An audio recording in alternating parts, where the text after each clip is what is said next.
Look. Listen. It's Taylor.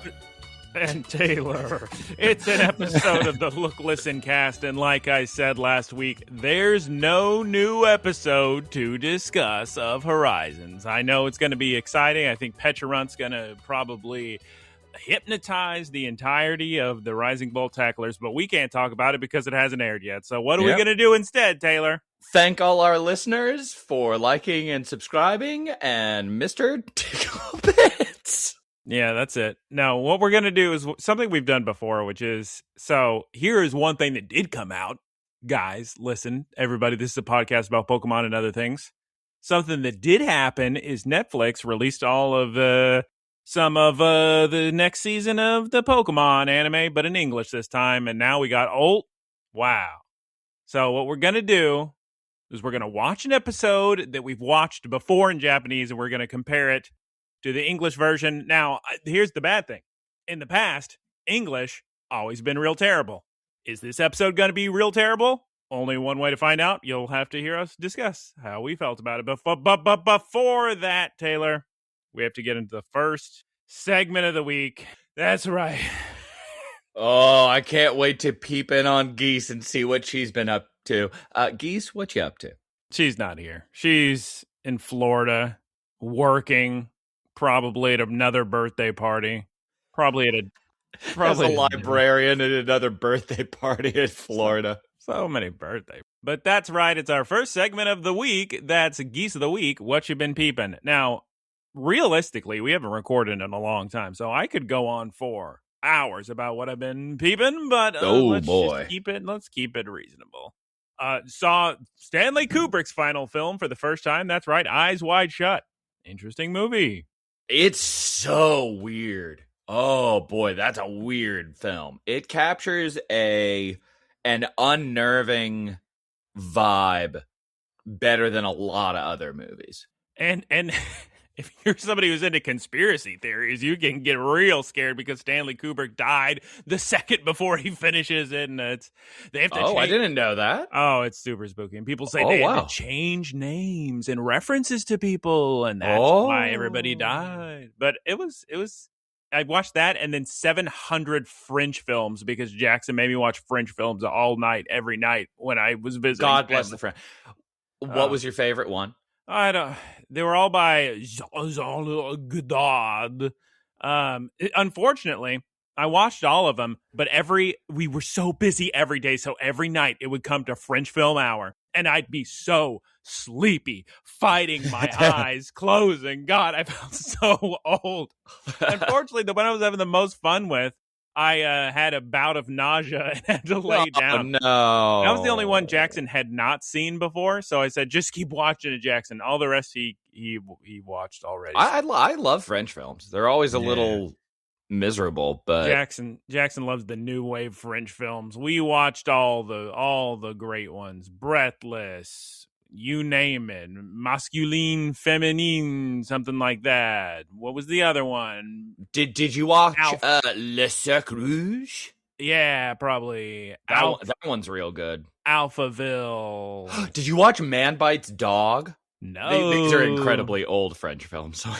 Yeah, these are all 60s French films we were watching. Oh, sick. Yeah, you probably watched. Man Bites Dog is from the 80s, but it's very, very funny in certain moments. It's incredibly French, so a lot of it is also kind of disturbing and sad. Oh. But ending is interesting. All right. Normal French. But it's this amazing movie. It's a mockumentary, technically, I guess. About a group of filmmakers who wants to follow a serial killer, and the serial killer is like he's teaching them about his craft, but sometimes he does things that are just super goofy. Like, okay, I'll give you a little mini spoiler. I won't take up too much of your time. He's telling them how to dispose of a body in a body of water. So he wraps the body. He's like, okay, now what you have to do is you have to remember to properly weight it because a body will float after a certain period of time, and that'll give you away. And he's telling this all the filmmakers, of course. But he goes through all of these steps, goes onto a train track, throws the body that's meticulously prepared over the side of the train track, and it lands in the water, and the water's like 2 inches thick or 2 inches deep. And it's just one of the funniest images I think I've ever seen on a screen. That does sound amusing. And yes, this podcast has no swear words. So classic YouTube algorithm. So perfect for everybody. Yeah, everybody. So yeah, the French films weren't for me, really. I don't think they're bad at all. Clearly not. I'd be wrong if I said that because everybody, the greatest French film. And Jackson was big into saying oh, every single one of these just Tarantino ripped off completely. This is completely his inspiration for all this and this and this. There was a Band of Outlaws. What was that called?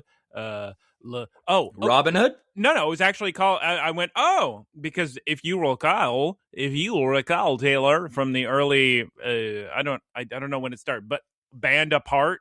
That's the production company Tarantino had. That's literally the name of one of these French films. Band Apart. Oh, sick. Oh, he loves French movies. You can tell he loves French movies. Yeah, he's a fan of those guys. But yeah, we played a ton of games. We're goofing off, Gartic Phone, poker, bunch of Magic the Gathering with the Final Fantasy sets. So much fun. Now, how's Magic? It's always fun, Taylor. We taught the little boys how to play Pokemon. We taught the adults how to play Magic. Everybody's having a wonderful time. Oh, that's sick. Yeah, everybody's having a great time. Okay. Now, when I'm in Texas, I have to eat things I can't normally eat. So they opened up a few Bojangles near my family, and it's very good. You should eat it all the time, Taylor. What is it? So Bojangles, Taylor, is a delicious chicken biscuit place. I mean, their breakfast is the best thing, and they don't serve it all day, but they know that it's their main thing, so they serve it until 2 p.m. You can get your chicken biscuits. And I get mine with eggs and cheese. And that is just... Why don't more places do late breakfast? Why don't more places try to target the crowd that likes brunch? Brunch is a massive thing. It's been a thing in the U.S. for 20 years? At least. I mean, really popular. I'd say 20, 30 years. Why on earth are more restaurants not extending that cutoff? I don't know, but it's super good. I love their ranch, their bow rounds, these big giant hash browns they have are so good. You were going to say bow ranch. No, well, their bow ranch is good too. I love their bowberry shake. I love their bow biscuits. The bowberry cookies are good. I just recommend it. And I can never get to eat this place because I think of it as just a Carolina, Tennessee thing, the Carolinas. I've never heard of it. Well, it's delicious, Taylor, and you need to get yourself a chicken biscuit from Bojangles. Go to the Bay Area one, though, because that one has higher quality than the other one. By Oakland. What? Oh, ha. Bay Area Boulevard. Anti-doxed. Holiday season. Deli Bird. Also been drinking a ton of Dutch Bros coffee. I love the taste of their cold brew, and they did open one near-ish here, but it's still going to be a trek. It's still a giant adventure to go there, as opposed to just a normal walk. I ate a bunch of Mexican food. That was good. Barbecue Inn, again, that's the old step through the old time machine restaurant where that's fun, I guess. Didn't have time to play any games really at all.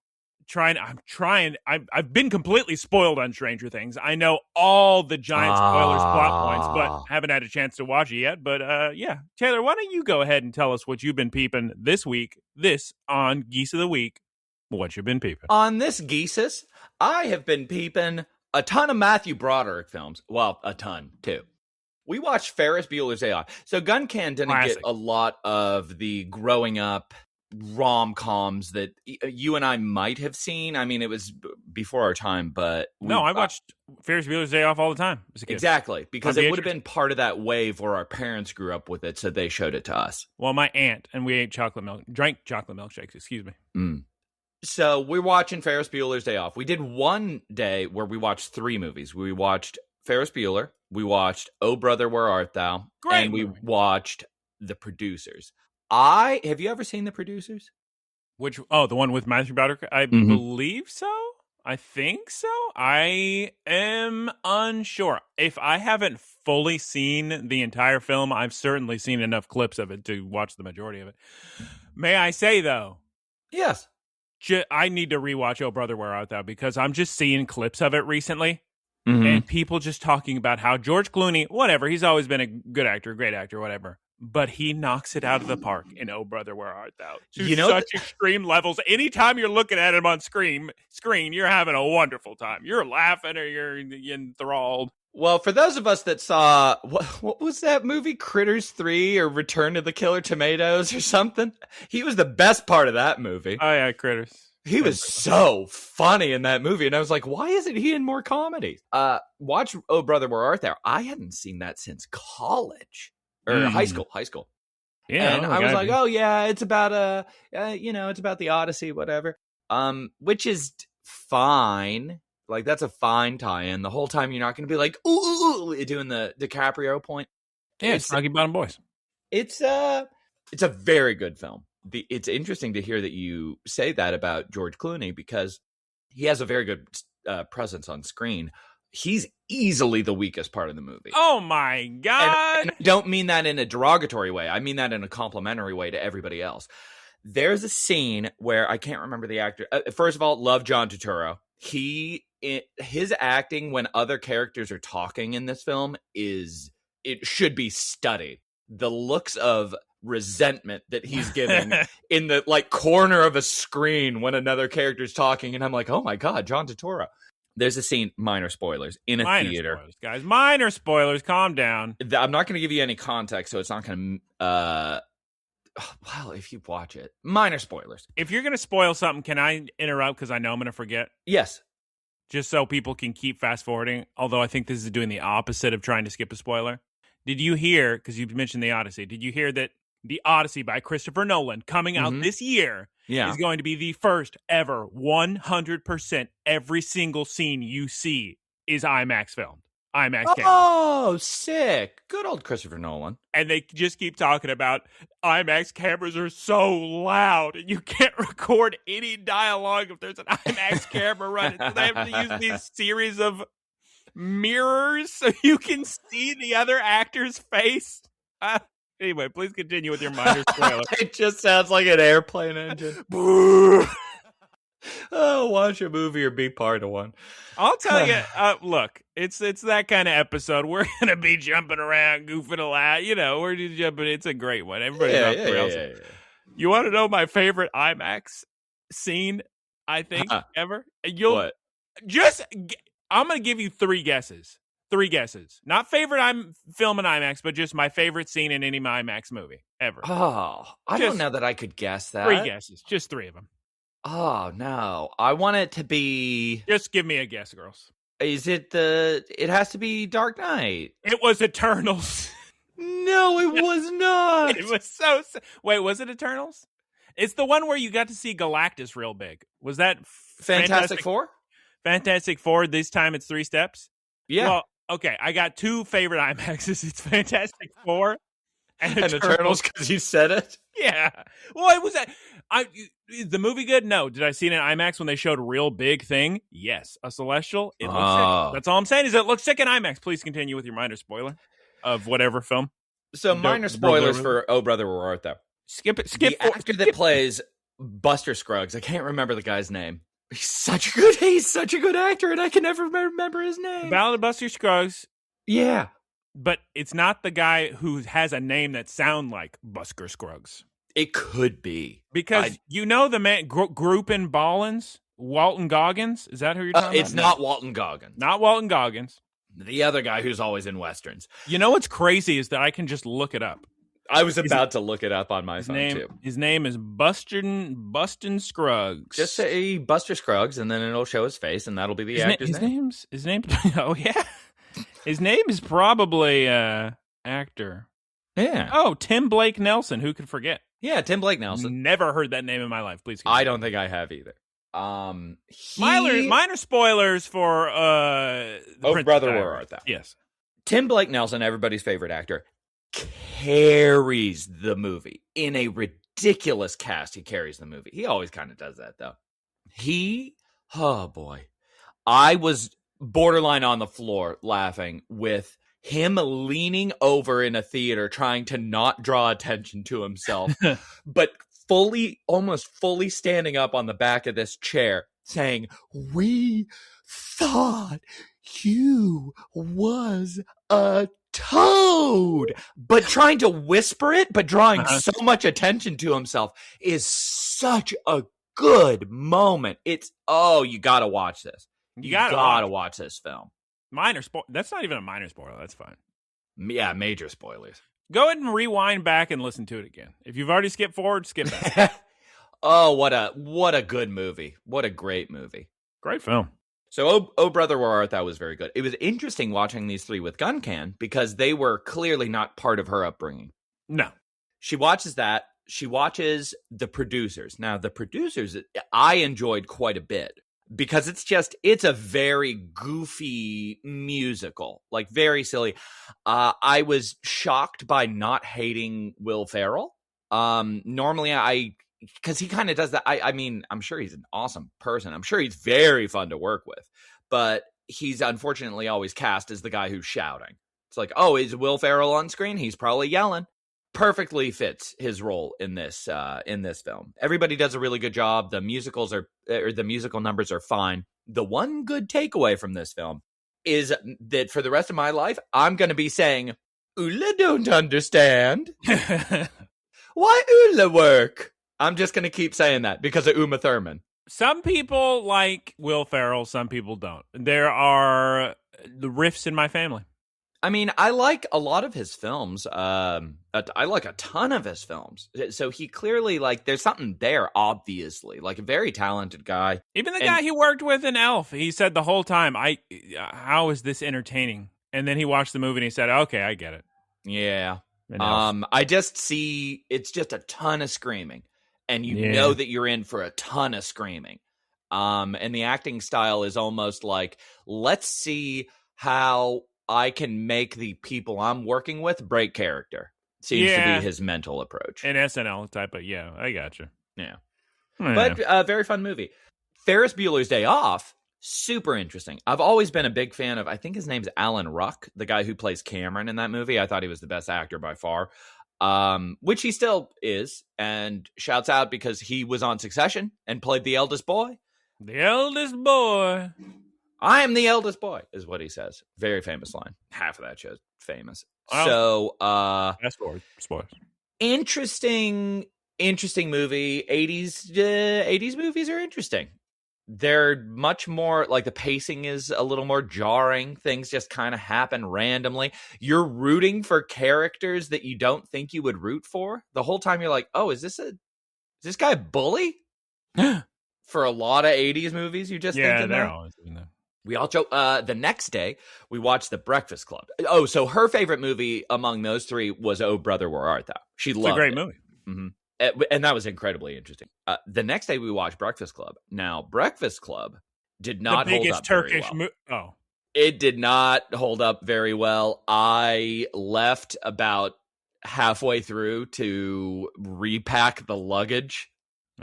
To tell you how interesting that movie was. It's mainly the one outcasty guy violating people's comfort. Yeah, Judd Nelson just being a big old jerk randomly. Yeah. It seems like it was made to create memes, like little clips, but it was before clips. It was just supposed to be at the time a realistic depiction of teenagers, I think. Who were just, I guess, randomly screaming different things at one another. Yeah, they're all no reason. Everyone was too bored. No internet. That's a good point. Yeah. Taylor, are you going to discuss Avatar: Fire and Ash this week? All right. Now listen. Okay. Fire and Ash discussion. Now Taylor. Mayhap. So Avatar. Taylor. Huh? Originally, everybody's saying Fire and Ash is actually just the second half of Way of Water. But the next Avatar, Avatar 4, we're getting wild with it with time jumps. Please, Taylor, go ahead. Oh, interesting. What are people actually saying that? I mean, James Cameron himself said that, yeah. Oh. I think, probably. Yes, but that is what's happening. Avatar 4. So when they filmed Avatar Fire and Ash, they also recorded some stuff that's going to be used in Avatar 4. And we'll see that for a little bit. And then we're getting a crazy time jump. And we're going wacky wild with this one. Well, that's pretty sick. I'm Avatar, excited about Fire that. and Ash. What's Taylor's thoughts? So Avatar Way of Water was very fun. You absolutely need to watch these in IMAX. The second one felt a little bit bloated. The third one I liked. I liked Fire and Ash. I thought the 3D was incredible. Especially in the river. Yeah, just the amount of times they had something moving at the very forefront of the screen that would move by is such an immersive thing that I haven't really seen in a lot of 3D, where it makes you feel like you're right there, like a little blade of grass or a little person's head or something. Exactly. Remember, I told you, I thought there was a man walking in front of the projector, and it was just a Na'vi. Yeah. It's so cool. Very crisp, very clear, no headaches or anything. You would never. The story was great. I think after watching all of these, I'm going to start just randomly hissing at people. Because Spider's just the goofiest character. What a silly little goofy character to rotate the entire series around. Oh my god! So I saw this little clip of all of these actors when they were so young. They were brought right to the opening in Disney World of Pandora, Rivers of Pandora, whatever Disney World adventure where you get to ride the Avatar rides and whatever. What's so sick is that theme park opened, or that section of the theme park opened so long ago, and they had the Wind Traders of Pandora, and that didn't pay off until years and years later in Fire and Ash. So sick. Huh. These kids have been, oh my god, they've been filming Avatar for a long time. What's her name? Zoe Saldana? Yeah. It's funny because everybody says just paint her in something and she'll make $1 billion. It's wild if you think about it. Because she was in Guardians of the Galaxy, and nobody had any expectations for that movie. Oh my god, we saw it 100 times in a row. Yes, we sure did. Let's see. Story with I love the Colonel. Colonel's now my favorite character. Yeah, he's your boy. You know he's coming back. Boy. What do you think? He survived. The last line that he says in the film is so funny. I was just laughing. I love Headdress Lady. She's pretty sick. Sick character. The mocap actor did a really good job with her. That one scene, remember where she has the thing painted on her hand? It's kind of cool if you look, because you can see that even though Colonel was supposed to be looking at the hand, he was actually looking at her eyes. Very neat, very cool. Attention to detail. So sick. Sick. Because he's strong-willed or something. Exactly. Wait. Yes. Yeah, I think that's how that works. Or he just liked the girl, as Geese Peep said last week. Could be. Can't wait for the next 6 Avatar movies. As much as it is just, like, the plots are not even vaguely unique. Multiple times I was like, oh, they just did this in Way of Water. No, it's like the same this. movie. It was just it's part 2, Wicked for Good. So there you go. Yeah, exactly. I'd recommend going and seeing it if you can see it in an IMAX. Also, on January 16th, I think Bone Temple comes out. So they're not doing any marketing for that. And the sequel to 28 years later, 28 days later, is out this month? Yes. And you need, unless I got the year wrong, because I know it's January 16th. I'll look it up. Right. Oh my God. We just watched that movie. Well, that's another one of those. They were smart. They just filmed them at the same time. I'm certain. If it's coming out in January. Yeah, it comes out January 16th. Everybody go watch it. Not Guy Ritchie. Gosh darn. What's the director's name? Danny Boyle? Yes. Danny Boyle I know the first entry was really divisive because it was very train spotty, but 28 days later? No. So what he did with 28 days and weeks later is he said, I don't want the sequel to feel like I'm doing the exact same thing again, so I'm going to hire outside help for directing and everything. He's doing the exact same thing here. So you can trust this guy to make a good sequel. I'm sorry, I have to load up AMC app. If you're telling me that the sequel to 28 years later is coming out in a week, I got to just make sure there's no other movies I got to see. Come on. Yeah. Jeez Louise. I've been following it because they didn't do I don't know what it is, but movies that I like are not doing a lot of marketing. Avengers, my God, they're letting you know. But which they don't even need to.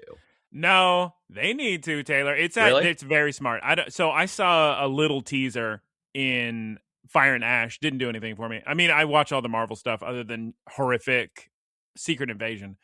But you have so many lapsed Marvel fans who are all about, yeah, I'm done with it. It ended after Endgame, and I'm not going to watch anymore because the story's over. But the little teasers they're popping out now, they're going to get so many people back with the X-Men. Oh, they're getting so many people back. It's going to be cool. I wish it just wasn't because there was no real way for them to do it. I wanted them to do a totally new cast, totally new concept, instead of, hey, you remember all those actors you like?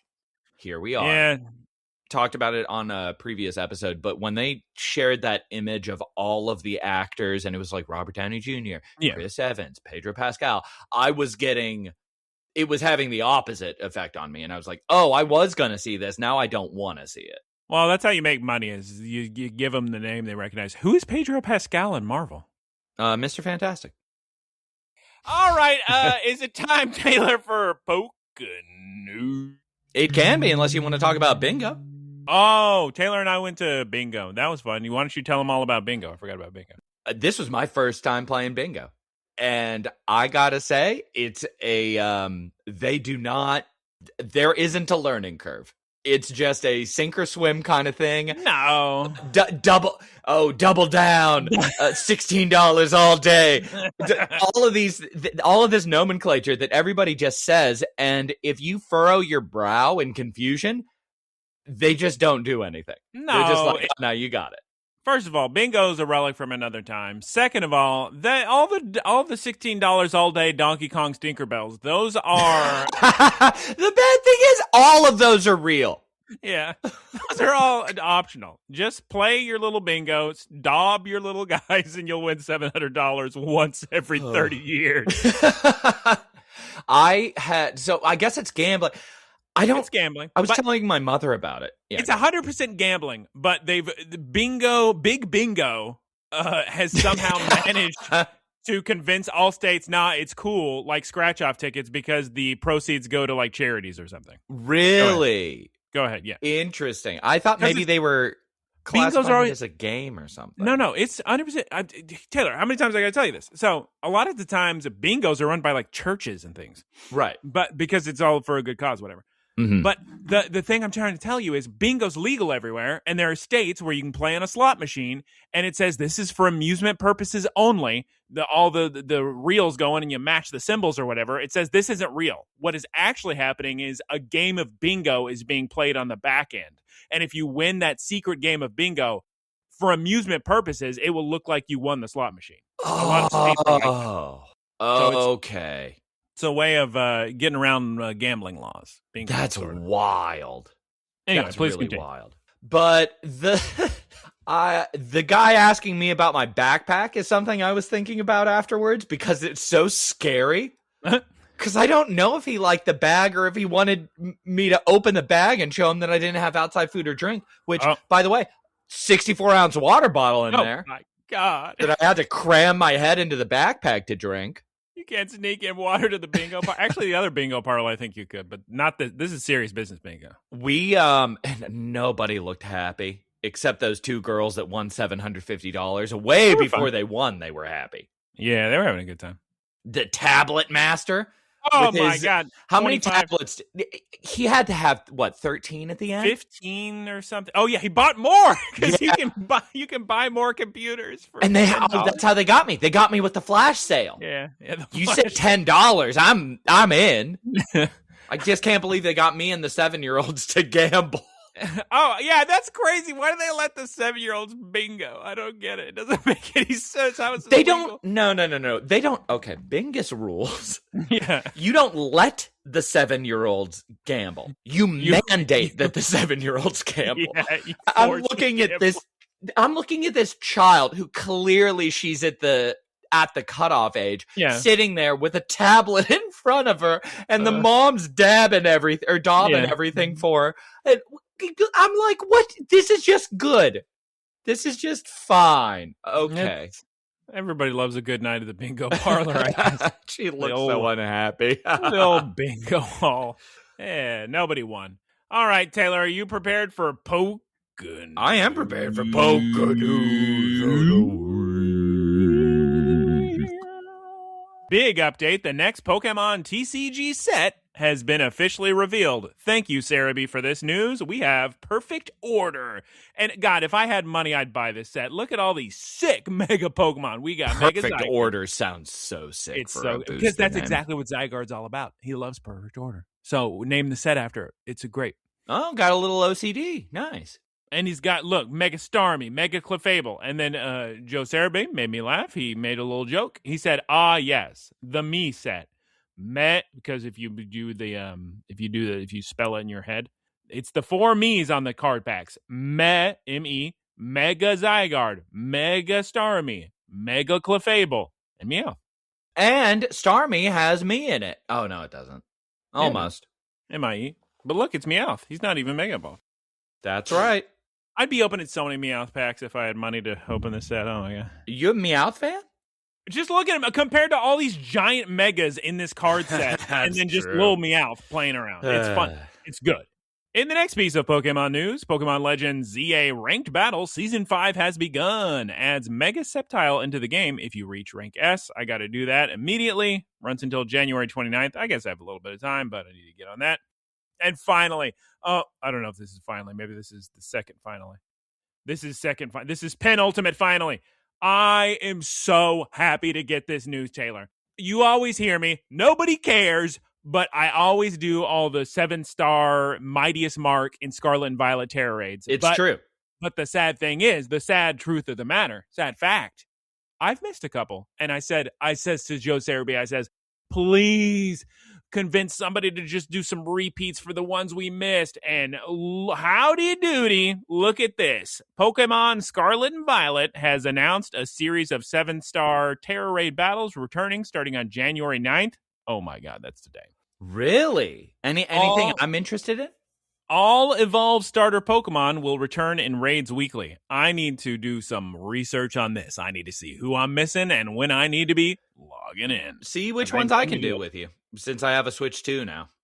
Yeah, well, okay. But you did beat the game, right? Sure did. Did all the post game? No. All right, moving on to the next piece of Pokemon news. This is important Pokemon news for us, and it's the entire reason we're recording this episode. The first episodes of Pokemon Horizon Season 3 Rising Hope are now available to watch in Netflix in the US and other parts of the world. Apparently not Australia. I saw them complaining they haven't even got Season 2, so sad for them. It is now time to discuss an episode of Pokemon. Taylor, you can tell us the name of this week's episode in English, Clash of the Nidothing fans. Clash of the Nidothing fans. Yep, that's the name of the episode. So, like last time, we covered an episode in English that we've already discovered that we already covered in Japanese. If you want the full plot breakdown, you just go ahead and listen to the old one. If you search, I believe if you search our videos by most popular, the title of this episode will be Meowscarada Jealous of Litten or something like that. If you view by most viewed or something, you'll see it. And then you can listen to our full plot breakdown. So listen to that. That's your homework if you care to. And that's the plot of the episode. But just real quick plot synopsis. They're looking for shiny Rayquaza, and they're looking for 6. At this point, this is after they found all the 6 heroes, right, Taylor? Yeah. They're just trying to find shiny Rayquaza right now, and so Nidothing decided, I'm going to put out a stream asking if anybody's seen any rare Pokemon. Or was it anywhere. the other way around? Did they see Rayquaza and then see the 6 heroes?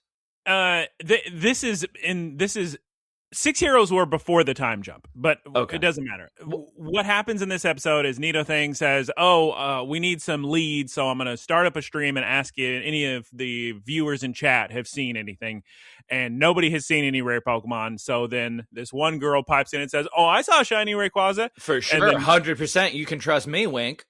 Yeah, a little Litten Smitten over here. I don't remember what her Japanese name was, but Litten Smitten is pretty good, I think. I don't know why you wouldn't call yourself Smitten Litten. Yeah. Why not use the smitten as an adjective?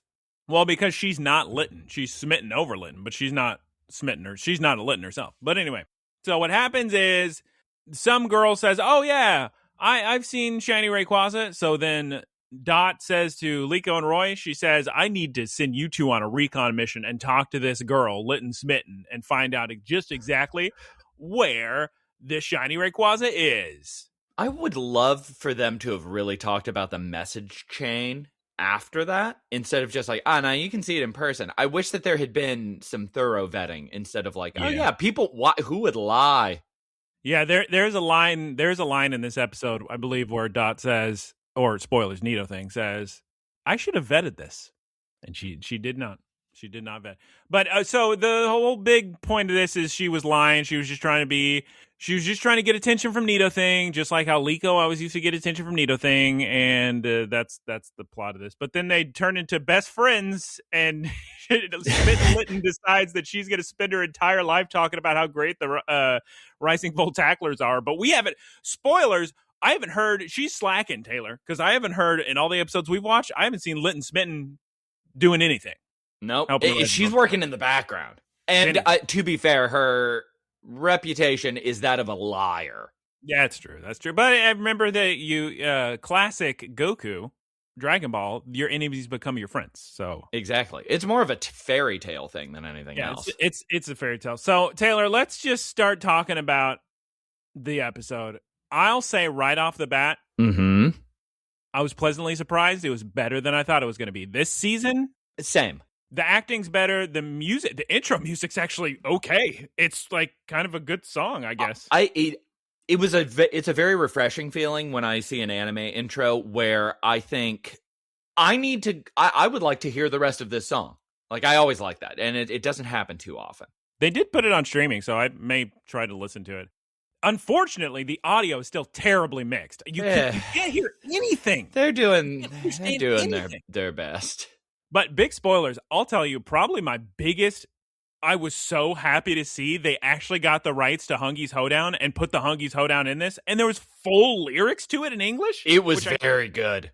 Like, I couldn't hear the lyrics. That was the best part. Oh, gotta listen with subtitles, because the music is blasting it out. You really feel like you're in a barn concert. Yeah. And yeah, that was a fun part. So, okay, this is just a Taylor and me thing, and also I'd say most people thing. You're not going to get me to say Quaza. I'm sorry that's the official pronunciation. We're saying Quaza. I don't know. We got to die on that hill. Yeah, it doesn't make any sense. I mean, outside of the sense, it doesn't make any sense. No, outside of the sense of it being Quasar, it doesn't make any sense. That being said, should I double down and start saying Lugia? Because when I was a kid, I was like, I'm not calling him Loogie. Yeah, good point. I always called it Lugia, but I don't know what would. It looks like it would do the luge. Yeah, exactly. So I picture him luging in the air. Like luging in a little luge canoe or luge canal. Exactly. Another thing I noticed in this episode, in terms of how we say people's names, and I think we said this last time too, but it's still it gets me every time. It's just like a jab. These guys love hitting the Tito in Sprigatito's name. They don't say Sprigatito. They do. They say Sprigatito. It's like they're going to town with the Tito. It's like these voice acting coaches are probably just saying, you got to hit your T's. You can't make it sound like a D. I can't. Sprigatito sounds great. Sprigatito. Yep. It's like they're like Sprigatito. I can't with the way that'd be funny if Tito was the only part they tried to do the accent for. That's exactly what I'm hearing. I'm hearing them go Sprigatito. But if it was intentional, if they were like, ooh, that's the Italian part of the word. My biggest issue with this episode, and it's so jarring, I just can't hear any more Sunday school voice from Liko. It's me, Liko. Oh, it kills me. It kills me. I gave her the benefit of the doubt for like 5 seconds, and then let me scroll down to the line where I went, nope, I take it all back. There's a line she said, and I respect that. I just lost it. It's so rough. Just listen. You don't even have to recast her, because I don't think you will. Just give her a different direction. Because when she was talking to guest character, I don't know what her name was. Smitten Litten? Yeah, Smitten Litten. By the way, Smitten Litten did a great job. Start to finish, fantastic. Spoilers, I think Alt's perhaps good as well. Yes, Alt is good because he sounds a little bit like a caveman, which fits his character design. So at least I know that the voice actor looked at the character, and it fits the homeless French guy. Oh, yeah. He's great. Alt is great. I don't like Roy's voice actor. I don't like the fact that Roy and Liko seem to have the same voice actor, especially after puberty transformation. I was hoping for better. It's just when you hear, like you said, Taylor, when you hear Liko talk, you have to say to yourself, "This is 100% a program made exclusively for children." And not for me. And they're screaming at me not to watch it with the Sunday school voice, the Miss Rachel voice. Yeah. Oh, it's so rough. The line that really broke me came at the end when Smitten Linton was talking about how she had been commenting, which again, huge shouts out to whoever voice acted Smitten Linton, because this is just such a good job. Every inflection was unique. The sentences weren't monotonous. She was very interesting to listen to. Very emotive in, I think, more realistic ways. But she was talking about how much she had been commenting. And Liko goes, "Isn't it great when people read your comments?" And I was just like, you can't do this on a program made for anybody above the age of 4. The sad thing is, Taylor, these two women weren't in the same recording booth together recording this. Oh, of course not. They don't have anything to go off of each other. So that's why it sounds so terrible. Because you've got a good performance over here, and then just, okay, Liko, say your Sunday school lines, like always. Yeah, So, you're right. If they were in the same room, they could have worked off of each other. So come on. Is it that difficult? Is it really that hard? But the thing is, if Alt and Smitten Linton are pulling it off, how are the main cast not pulling it off? I'm saying maybe recast them. Maybe switch them around. Have Alt voice Roy and have Smitten Linton voice Liko. If Smitten Linton voiced Liko, I would be happy with the show. I probably would watch it in English. The new characters and the guest characters have something to prove. The actors playing Liko, this is just, well, this is a bold claim. I was going to say, I promise you, it's just a paycheck to her. I mean, he does not care. He gets such claims. I hate doing that because she probably lives next, I don't know, 5 miles away or something. I don't know. Okay. Before I go too hard into the personal life of the Liko voice actor, Taylor, I cannot stand. They're still doing it. They won't give us a second to rest in the audio department because they have to maintain the attention of all the babies watching. And so it's always circus music 24/7, BGM, TikTok. We can listen to the dialogue. We don't have to hear. I was laughing so hard at how random it felt. None of it was congruent with the actual episode. Oh, it's so funny. Terrible music. Although so funny. They use the actual Pokemon music, battle music for the battle. That's fine. And we got Hunky's Hoedown, so that's good. But other than that, just we don't need the BGM. When they said Pagogo, I completely forgot that they said that. I thought Pagogo-chan was what I started calling Terapagos very early on. And they said Pagogo, and I was like, why didn't they say Chan? Oh, because they're not Japanese. That's right. Yeah, but we understand the plot. It's good. So they said the English name of the mountain of Laqua. Did you catch it? They said Mount Paris something? I don't remember. Mount Paracels something? Yeah. Oh, Mount Periscope. Oh, Taylor, you're going to have to give this episode a 10. Why? Because in English, they're exactly like you. The localizers or whoever said to themselves, this whole sneezing cute thing doesn't make any sense. Let's just gloss over it and say, oh, it's cute when he sneezes. Yeah. Good call. That gets a 1.5 from me. Because they know, what do you mean he sneezes when somebody calls him cute? Just change that line. How are you allergic to words? Oh, my God. It just works. Maybe we're stupid. Maybe we're misunderstanding a bad translation. And every time. No, it's impossible. But yeah, it works so much better in English. Just saying, oh, Pikachu's so cute. It's even cute when he sneezes. What an adorable little sneeze. Yeah. The commercial transitions in this episode, I don't even know why they're bad, but they are. Because they don't have the music, right? Because in Japanese, it's like, da-na-na-na, da-na-na-na. And here, it's just. Yep. Here's a commercial now. They don't even do like a little magical star sound and spelly thing. Horrible. Terrible. And also, it's on Netflix. There's no commercials. Oh, actually, some people do have ads with Netflix, don't they? I don't know. That's horrific. A lot of horrific things. I guess they do. Unfortunately, Lost moved away from Netflix to Hulu, so now we're trying to track down a Hulu. Oh, no. Yeah, those are rough. Now, I don't know. Write in looklistcast@gmail.com. Tell me if I mentioned this before. I don't know, because I watched it on a smaller screen. I don't know if I noticed this before, but I got to say, the little Neato thing plush in Litten Smitten's pocket, very adorable. Geese Peep would approve. So what I'm kind of curious, they haven't released a Horizons film yet. I'm wondering what they're going to do for the voice acting in that. I don't know if there will be one. You don't think so? We had a Pokemon movie every single year, and then they just stopped after Coco Zarude. I don't know because if there's a film, Liko and Roy can't carry it. So I don't know if. I was going to give you a big leak. Should I say a big leak? Yeah. So here's a big leak. The anime team has seen the starter Pokemon of Generation 10. Uh-huh. So we may get new characters next season. We may not. I'm not positive. I don't know. But if there's a movie, I would assume they'd have to bring back Ash to get people to watch it. Yeah, that's true. Okay. Here's another good thing. Did you find it as amusing as I did when they were doing their favorite thing when they got to fill up 24 minutes and they just show everybody's face? Crocolore's face. Wonderful. Funny. Amusing. Crocolore, I think, did a great job. I think you're talking about his face covering the entire screen, right? Right. Wonderful. Yes, it was very funny. And then, like we said, Alt was good. I think his voice acting is pretty good. Now, unfortunately for Taylor, I don't care so much, but Taylor was annoyed by this. They are keeping the whole mega thing in English. So he says, that's mega awesome, or that's mega-tastic. It wasn't as jarring as I thought it would be. No, it was fine. It wasn't.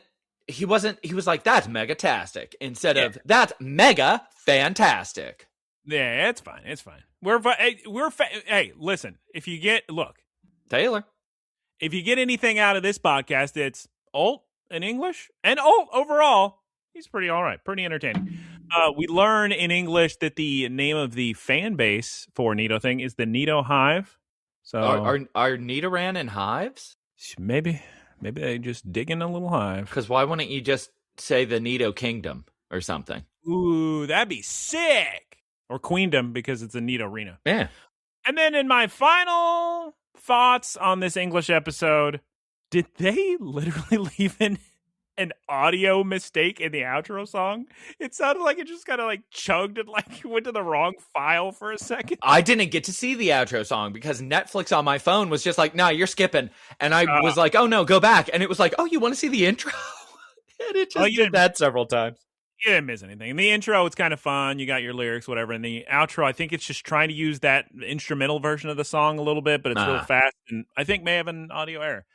So Taylor, please take it away. How did you feel about this versus the Japanese, and what kind of score are we thinking about? I mean, obviously the Japanese is better. They just care so much more. They don't sound like they're in a recording booth in their closet.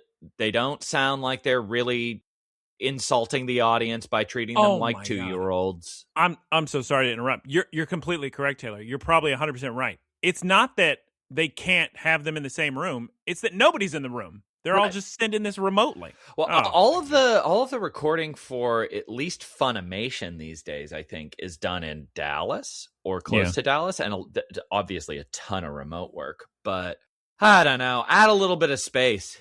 Stand a little bit away from your mic. I believe this is recorded in Los Angeles. I'm near certain on that. The real question is, for the score we're going to give, are we going to judge it against an episode of Horizons? Are we going to judge it against another episode in English? So that's really tough. I would say we judge it against Horizons. In Japanese? Yeah. Judge it against, because we're not doing this with regard to, like, we're not watching the whole thing in English. What do you mean? So we're mainly judging the plot when we watch the Japanese. We're judging the voice acting in this. Correct. So the litmus would be the Japanese, whereas for the other one, it would be the plot. So whatever we gave, somebody's going to have to tell me whatever we gave the last one where it was terrible. This one was Oh, God. If it was just Ult and Lit and Smitten, we could give it in the 6s or 7s, maybe. If it was just those two, I'd probably give it in a high 8. 8, yeah. Because they did a very good job. Smarmy Marmy and Alt did such a good job. Moofy Goofy. Yeah. The Liko was bad, but Liko was worse than bad. Yeah. Intro song, good. Ult, good. Taking out Sneeze, good. I have no basis of where I need to throw a number. I don't either. I have because no idea. Pokemon did better than I thought they would. Oh are they God. as good as the Japanese Pokemon voice actors? Not even a little bit. Okay, hold on. This is an improvement from prior seasons. I agree. For that reason, I can't give them a low score because then it's like they're not learning anything. It's not like, you can't punish them for improving. Come on now. It's just tough when the two fixtures of the show, like the only two constants in the show, are that bad. Like Liko and Roy are not great. I got to go 7.0, I guess. I'll give it a 7 as well. They had Hunky's Hoedown. Ooh, they did. I'll give it a 7.5. 7.5 from Taylor. Well, I guess I'll 7.5. It's just so weird when it's like the rest of the team is so good, but the team captain is awful. So you just glaze over it, and you're like, yeah, everybody else is doing fine. Yeah, Masquerada had a good voice actor. Oh, yeah, that was fun. The first little was just, I was like, yeah, there you go. Great job. Set a roar. The Littens were good. Yeah, it's good. That's probably fine. And I mean, oh, God. Smitten Litten just did such a good job. The voice acting was just so good compared to everybody else. Something to prove. Yeah. Excited to be cast. Well, she proved it, and she needs to be taken on in Liko's role. Think about it. I think a lot of these people have just done a million roles in Pokemon before, and they just kind of ask them back for, can you just do this real quick? Yeah. Because when you go back and you look at, because I think we rewatched an original Pokemon or something, but if you think about the voice actors for the original, they were so good. Especially like Jesse and James and Meowth. Oh, yeah, entertaining. Like, think about those voices. Think about Meowth as a character doing that accent. They were trying. I mean, it was big network TV. Like, it was kind of a big deal at the time. Yeah, it was making a lot of money. I guess this is just another notch on the belt of the Netflix machine. Yeah. Well, I don't know if those actors were making a lot of money, but certainly a lot of merchandise. Okay, Taylor.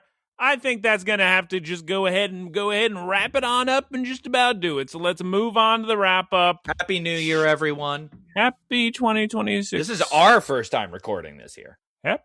Yep.